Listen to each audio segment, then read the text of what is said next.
Well, my favorite person that comes by is Dan Smith from Vail Mountain Rescue, because he always has the best stories, and we're talking about the craziest things where you don't even think about, you know, with like mine shafts, there's caves, other places that people can get stuck. Tell me, you were saying how many mine shafts are here in Colorado? There are 23,000 abandoned mine shafts in Colorado, and about 100 in Eagle County.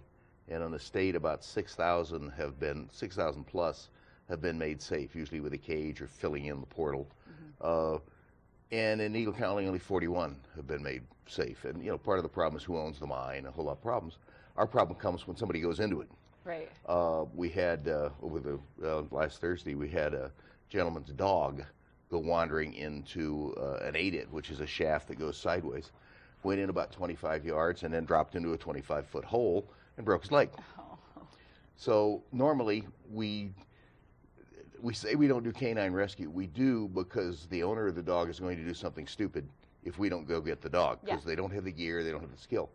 So we sent 5 guys up, and they went in the shaft, and 2 of them are our lead tunnel people. So we do a lot of cave work, and probably a couple times a year. So we know how to work in the dark.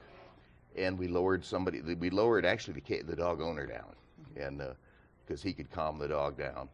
And then another guy down to rig the dog in a sling, pull him up, and then carry him back out of the tunnel. But what this leads to is there are abandoned mine shafts all over the place. All you have to do, there's one that's right on the bike trail in Summit County. You pedal along the paved path, and right here's the portal. Don't go in them. It's a very simple statement. Don't go in them. There are YouTube videos of people of dubious intellect who, believe me, they go inside these shafts. The wood in there is 70 to 100 years old. It's collapsed largely. There are pits that you have a board to get across the pit, and the pit might be 200 feet deep. Oh my God. And you don't know it. Or there's boards with some dirt on top of them. The boards are rotten, and underneath them is a pit that's 200 feet deep. There's gas on a lot of these mines, a lot of methane, because there's coal seams mixed in with some of the minerals. If that gas gets you, you're dead. And you won't know it until you're already dead. So, you know, you won't find out, but your ears and the signs will.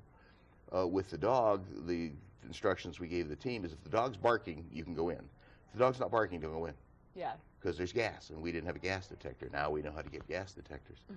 But there are trails that I hike around here that I see the mine shaft, and it's still open. A lot of them are air shafts, which are just straight down holes several hundred feet deep that allowed air to get in and vent out of the mine. They're not covered. They're not plugged. And it's real easy. There are places off Highway 24 that we've worked where the air shaft is still there, and you really don't want to fall 500-600 feet. It's not going to be a good experience for you. You probably won't be coming back from that. Well, we may or may not get you out. Right. We're not going to lose anybody trying to get you out. But this is not, it's not part of recreation in Colorado to go playing around in mines. There's old explosives in there. There's very old dynamite, which is doesn't have any kind of stabilizer in it. It's just nitroglycerin and sawdust. And that stuff cooks. When it cooks, it beads up pieces, little drops of nitro come on the outside. Drop a rock on one of those, and the whole thing will go off. And sympathetically, it'll set off everything else in the mine. You will, again, not have a good day. So when we're trying to avoid, because we only have a couple seconds left, how do we avoid that situation? Don't go in them. It's real simple. Don't go in. Don't go in. And if you can't tell if it looks like a mine or a cave. If it's a hole in the rock and it goes this way or that way, don't go in. Okay. It's a very bad idea. Well, thank you so much for coming by today, Dan. Just always be safe out there, because Vail Mountain Rescue, they will come rescue you, but you know, we have to make sure that we're being safe out on the slopes, and if you're hiking around the backcountry, or even just, you know, in your backyard. Well, thank you so much, Dan. We will see you next week, I'm sure. And if you are going to be getting out on the slopes today, Ashley has a look at your weather forecast. She's going to tell you if that temperature is going to stay kind of cold or if we're getting snow, and what's coming up next.